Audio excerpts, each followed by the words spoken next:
The golden stories में आपका स्वागत है। आइए सुनते हैं जनेंद्र कुमार की लिखी कहानी अनंतर।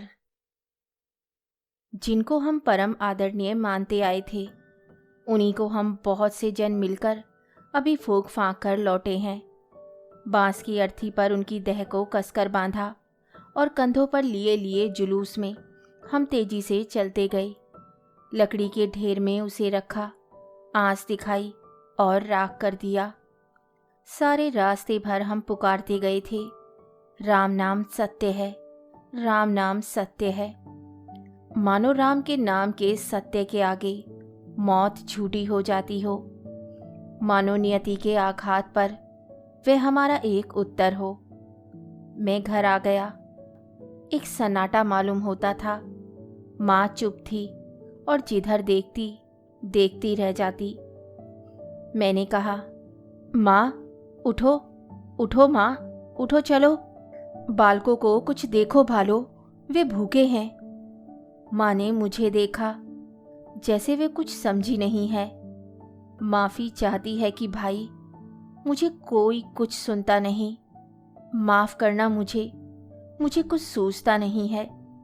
मैंने पास पहुंचकर कहा, माँ हम किस दिन के लिए हैं, और बालक छोटे हैं, उनके लिए अब तुम ही तो हो। माँ ने इस बात को सुना। सुनकर क्या समझा, वह फटी आंखों से देखती रही। फिर हठात स्वस्थ होकर कहा, हाँ हाँ चलो। चुन्नू बेटा इधर आ। ऐसे क्यों हो रहा है रे? मैं अभागनी तो अभी हूँ, आ मेरे बेटे। चुन्नू 14 बरस का था। मुंह लटकाए सबकी आंखों को बचाना चाह रहा था। वह अकेला था और इधर उधर घूम रहा था। उसे जाने कैसा लग रहा था। नाते रिश्तेदारों से दूर दूर रह रहा था। माँ जब कपार पर 2 हत्थड़ मारकर रो रही थी, तब इस चुन्नू ने उन्हें अपने गले लगाकर समझाया था। अब माँ स्वस्थ हुई तो जैसे मुश्किल से उसके आंसू रोके रुक रहे थे। आ बेटे, यहाँ आ। बाप नहीं पर माँ तो है, यहाँ आ मेरे बेटे। चुन्नू बरामदे की टीन के नीचे खड़ा परली तरफ सूने में देख रहा था। वे काफी देर से खड़ा था। अब उसने दोनों हाथों में मुंह ढका और बैठकर बिसुरने लगा। यह देखा, माँ झपटी आई और उसे अंक में भरकर बोली, क्यों रोता है बेटे? तेरे बाप तो सरनाम होकर गए हैं, सबके मुंह पर उनका नाम है। ऐसे भाग्य पर क्या रोया जाता है बेटे? चुन्नू माँ के कंधे से लगकर अब फफक उठा। माँ भी रोई, आंसू गिराती जाती थी और समझाती जाती थी। बेटा, बेटा तुझे क्या फिक्र है? किसका बेटा है यह तो याद कर। उन्होंने कैसी मुसीबतें सही, पर क्या मन कभी कच्चा किया? उनका बेटा होकर तू मन कच्चा करता है। मैं हूं तब तुझे कोई फिक्र नहीं। आज तेरे बाप को दुनिया रो रही है। अरे ऐसे कितने भाग्यवान जन्मते हैं, उसी का बेटा होकर तू रोता है। कहते कहते माँ अवश भाव से फूट उठी और बच्चे की हिचकी बंद आई। मैंने पास जाकर माँ को खींचकर अलग करते हुए कहा, माँ क्या कर रही हो? चलो उठो। चुन्नू, ओ चुन्नू, चल उठ, हाथ मुंह धोकर आ। चल उठ और कुछ पानी वानी पी ले, सवेरे से भूखा है। तुझे काहे का सोच है? चल उठ। पर इस प्रसंग को छोड़िए। ज्यों त्यों दिन कटा। दिन तो कटता ही है, पर जीने वाले को जीना काटना है। बिलखो तो हंसो तो होते होते शाम आ गई। जग धुंधला हो चला। सबके मन भारी थे। आए चले गए। घर में बस घर के रह गए। कह लो तो मुझे ही बाहरी कह लो, पर मैं अपने से ज़्यादा इस घर का था। इसे समझाता, उसे बहलाता, घर के कामों को संभाल रहा था। काम तो कोई रुकता नहीं। सांस है तब तक सासत है। रंज में रहोगे और खाना पीना भूल जाओगे तो कब तक? कुछ और काम भूल जाओगे तो कब तक? समय तो रुकता नहीं, और काम जब कोई रुकता है तो वही बाद में सिर पर बोझ बना खड़ा दिखाई देता है। और कोई विशेष घटना घटती है तब तो काम बढ़ ही जाता है। चाहे कभी फुर्सत हो तब फुर्सत नहीं मिल सकती, और रंज भी एक काम है जिसके लिए फुर्सत चाहिए। रात हो आई, दिन की लेदे निपटी, अंधेरा ऊपर से उतरने लगा। वह अंधेरा अनजाने जैसे चारों ओर छा गया। क्या अंधेरा अभाव ही है? पर उस अंधेरे में अपना रूप था, उसमें एक भाव था। वह मानो चित्र की भांति हमें गोद में ले लेना चाहता था। 10 बज गए, 11 बज गए। मैंने कहा, माँ सो जाओ। चुन्नू, अरे सोता क्यों नहीं? चुन्नू अपनी खाट पर बैठा था, वह सो नहीं रहा था। अंधेरे में एक और धीमी लौ से जलती लालटेन रखी थी, वे भरसक दूर थी। इस अंधेरे में चुन्नू क्या देख रहा था? 14 बरस की उम्र, 9वें में पढ़ता है। क्या वे सोच रहा था कि उसके बाप का क्या हुआ? लेकिन दुनिया में कौन बताएगा कि उसके बाप का क्या हुआ? मैंने जोर से कहा, चुन्नू क्यों बैठे हो? सोते क्यों नहीं? चुन्नू ने मेरी तरफ देखा जैसे सहमा हो और चुपचाप खाट पर लेट रहा। मैंने कहा, और माँ तुम क्यों बैठी हो? सो जाओ। माँ ने कहा, सो जाऊंगी बेटा, सो जाऊंगी। मैंने खाट पर जाकर अपने हाथों से लेकर उन्हें लिटा दिया। गिनती की हड्डी थी, बोझ नहीं के बराबर, फिर भी साहस बांध जिए जाती थी। चुन्नू के बाप की बीमारी में इन्होंने कुछ नहीं बचाया, धन बहाया और तन भी बहा दिया। इसमें ऐसी हो गई, बीमारी ने भी एक बरस खींच लिया। मैंने कहा, माँ अब सो। माँ ने कहा, हाँ सोने जाती हूँ, पर पराए दुख में तुम क्यों दुख पाते हो भैया? जाओ अब तुम आराम करो। मेरा मन भीग आया। मैंने जान लिया कि मैं पराया नहीं हूँ, तभी मेरे दुख का यहाँ इतना ख्याल है। मैंने कहा, माँ ये तुम्हारे ऊपर है कि बच्चों को पता ना चले कि उनके बाप नहीं रहे, इसलिए तुम सो जाओ ताकि तंदुरुस्ती बच्चों के खातिर तुम्हारी बनी रहे। तुम खुश ना दिखोगी तो बच्चे कैसे खुश दिखेंगे? माँ मानो सब समझती थी, बोली, हाँ बेटा, अब तुम जाकर आराम करो। माँ को चुप लेटा छोड़कर मैं खाट पर आ रहा। अंधेरा गहरा होता जाता था, सर्दी अधिक थी। सामने तारे दिख रहे थे। बाहर चुंगी की बत्ती ठिठुरती हुई जल रही थी। उसकी रोशनी आसपास में सिमटी थी और कांप रही थी। अब नगर सुनसान होता जा रहा था। मैंने कोशिश की कि मैं सो जाऊं और कुछ ना सोचूं। मैंने कुछ नहीं सोचा, लेकिन मुझे नींद नहीं आई। कुछ चारों तरफ भय मालूम होता था, वह जमकर भारी होता जा रहा था। एक तरफ लालटेन जल रही थी, मैंने उसे और दूर कर दिया और मध्यम भी कर दिया, ऐसी दूर और मध्यम कि चारों ओर कुछ ना रहा। पीला अंधेरा रह गया जो पेट में काला था। लालटेन रखकर मैं दबे पांव खाट पर आ रहा। आकर बैठ गया, फिर बैठकर लेट गया। माँ क्या सो सकी है? और चुन्नू क्या कर रहा है? क्या वे सो नहीं गया? मैंने धीमी सांस से कहा, अम्मा। आवाज का कोई उत्तर नहीं मिला। सोचा आंख लग गई होगी। चलो अच्छा है। थोड़ी देर में चुपचाप लेट रहा। अनंतर उठकर दबे पांव जाकर देखा, चुन्नू की आंख लग गई है। माँ अपनी खाट पर ज्यों की त्यों चुप लेटी है, ना हिलती है ना डुलती है, सो ही गई होगी। मैंने चैन की सांस ली। बाहर आकर देखा, आसमान में तारे भरे थे, चांद नहीं था। वे तारे कितने थे? मैं थोड़ी देर देखता रहा। हवा ठंडी आती थी, रोक कहीं ना थी। विस्तार था और विस्तार, बस मैं था और शून्य था। तारे थे जो शून्य को और शून्य, मुझे एक को और अकेला बनाते थे। एक निपट सुने में चुन्नू के पिता कहाँ खो गए हैं। कल क्या था, आज क्या है, पर यह शून्य तो वैसा ही रहता है। रात को काला, दिन को उजाला और हमेशा रिता। मैंने मन ही मन आतंक से भरकर इस शून्य को प्रणाम किया। मेरा अस्तित्व जिसका नाकार है, मैं खुद होकर जिसे कभी ना मान सकूंगा, उसी के प्रति मैंने रोम रोम से कहा कि हे चिर शून्य नकार द्वारा मैं तुझे प्रणाम करता हूँ।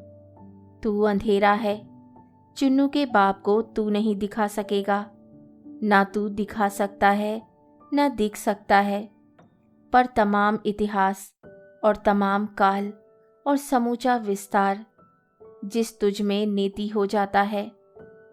हे महाशून्य, उसी तुझको मैं ना कहकर प्रणाम करता हूँ। तू नहीं है, चुन्नू के बाप भी तुझ में होकर नहीं है, हम सभी एक रोज तुझ में होकर नहीं होंगे। सो सब कुछ को नकार कर देने वाले हे सुनसान के मोनी, मैं नहीं ही मानकर तुझे प्रणाम करता हूँ। कब मैं लौटकर खाट बिछाकर चाहा सो जाऊं, पर नींद आती नहीं थी।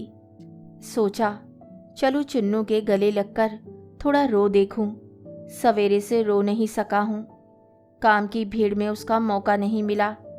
आज मैं चुन्नू को क्यों ना हुआ कि खुलकर रोता और सो जाता। इस समय उठकर मैं चुन्नू की खाट तक गया। वह सो रहा था। उसका एक हाथ थोड़ा करवट में दब गया था, दूसरा तकिए पर पड़ा था। मेरा जी हुआ उस हाथ को हाथ में लेकर कहूँ, चुन्नू भैया राजा, हम तुम एक हैं, और फिर हम दोनों गले लगकर रो लें। मैं धीमे से उसके सिराने बैठकर उसे देखने लगा। कैसा भूला चेहरा मालूम होता था। मैंने आहिस्ते से उसके हाथ को चूमा। वह सो रहा था, सोता ही रहा। मैं अचक पांव चला आया। खाट पर लेटे लेटे क्या मुझे नींद आ गई? शायद, पर वे रात जैसे महाकाल की ही रात थी।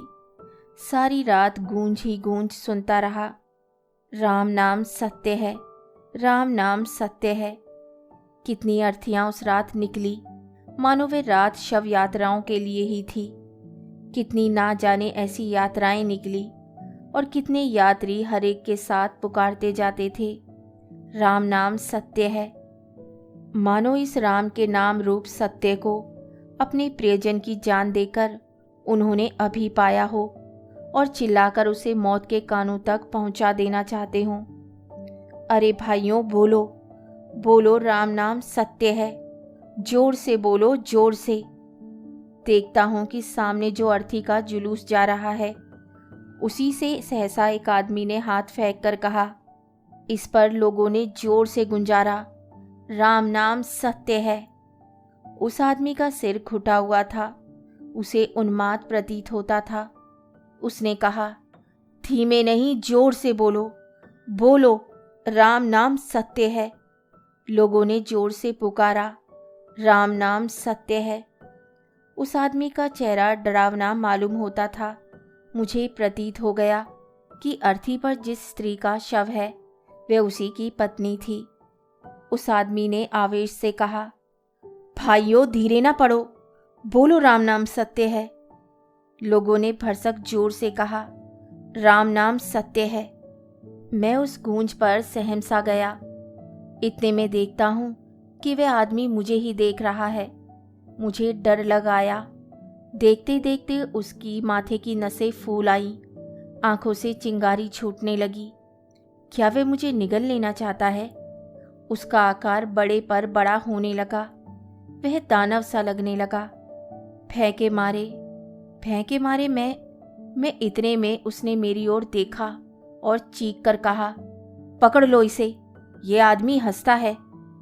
वह मुझे पकड़ने को बढ़ा और कई भी उसके साथ बढ़े। वे दैत्य बनाए। मैंने भागना चाहा पर भागा नहीं। पैर पत्थर थे और मैं हिल भी नहीं सकता था। यही है, हंसता है, इसे बांध लो। वे इतने पास आ गए जैसे सिर पर। मेरी सांस धोखनी सी चल रही थी।